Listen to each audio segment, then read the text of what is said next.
Assalamualaikum warahmatullahi wabarakatuh. Perkenalkan, nama saya Iyar Madiana, Stambuk A1Q1210033, kelas A dari jurusan Bimbingan dan Konseling angkatan 2021. Pada kesempatan kali ini saya akan membawakan materi terkait salah satu contoh instrumen non-tes, yaitu checklist atau daftar cocok. Daftar cocok atau checklist adalah deretan pertanyaan yang biasanya disingkat-singkat, di mana responden yang hendak dievaluasi tinggal membubuhkan tanda cocok berupa tanda centang di tempat yang sudah disediakan.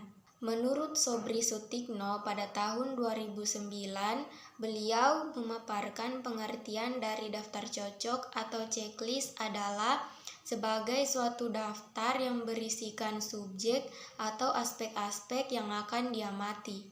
Di dalam daftar cocok atau checklist ini biasanya telah dicantumkan pernyataan terkait dengan perbuatan, di mana responden tinggal membubuhkan tanda cocok berupa tanda centang pada kolom yang telah disediakan berdasarkan apa yang ia alami atau ia lakukan dalam kesehariannya. Banyak orang menyamakan antara daftar cocok atau checklist ini dengan angket. Sebenarnya daftar cocok bukanlah angket, karena daftar cocok atau checklist ini mempunyai pengertian tersendiri.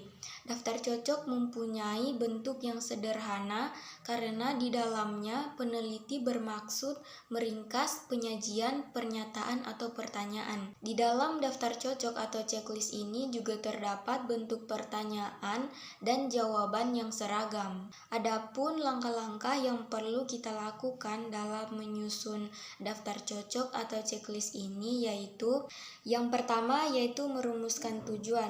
Suatu evaluasi tidak mungkin dilakukan tanpa tujuan tertentu. Oleh karena itu, wajib bagi seorang peneliti untuk merumuskan tujuan terlebih dahulu sebelum dilakukan yang namanya evaluasi. Yang kedua yaitu merumuskan kegiatan, yaitu dengan merencanakan hal-hal apa saja yang hendak dilakukan agar proses evaluasi ini dapat terlaksana dengan baik.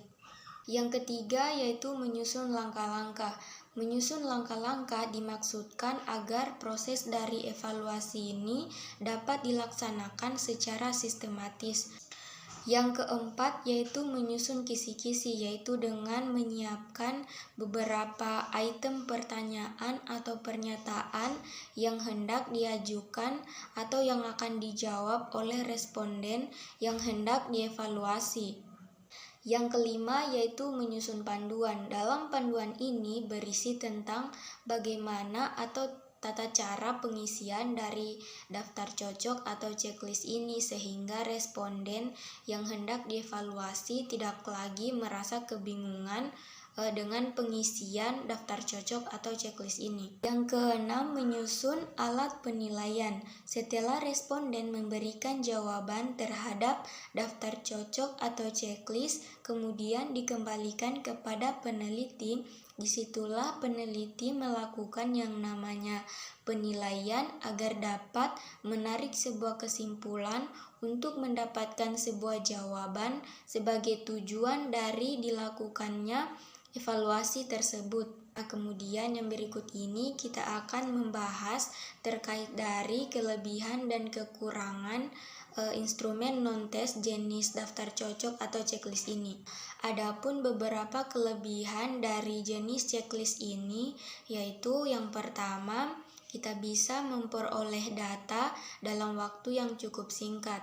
Yang kedua, setiap anak bisa memperoleh sejumlah pertanyaan yang sama. Yang ketiga, pengaruh subjektif dari guru dapat dihindarkan. Adapun beberapa kelemahan dari jenis checklist ini yaitu yang pertama, pertanyaan yang diberikan terbatas sehingga apabila ada hal-hal yang mungkin kurang jelas maka akan sulit diterangkan kembali. Yang kedua yaitu kadang-kadang pertanyaan atau pernyataan yang disediakan tidak dijawab oleh semua anak. Adapun dijawab itu tidak sesuai dengan apa yang anak atau responden tersebut alami karena anak tersebut merasa bebas dan merasa tidak diawasi secara mendetail.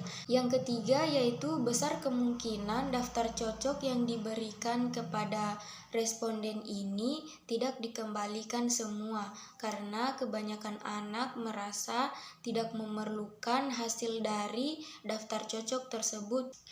Nah, baiklah, saya akan memberikan salah satu contoh terkait dengan teknik evaluasi menggunakan instrumen non-tes jenis daftar cocok atau checklist. Misalkan, seorang peneliti ingin mengukur seberapa besar tanggung jawab seorang responden dalam mengurus sebuah rumah tangga.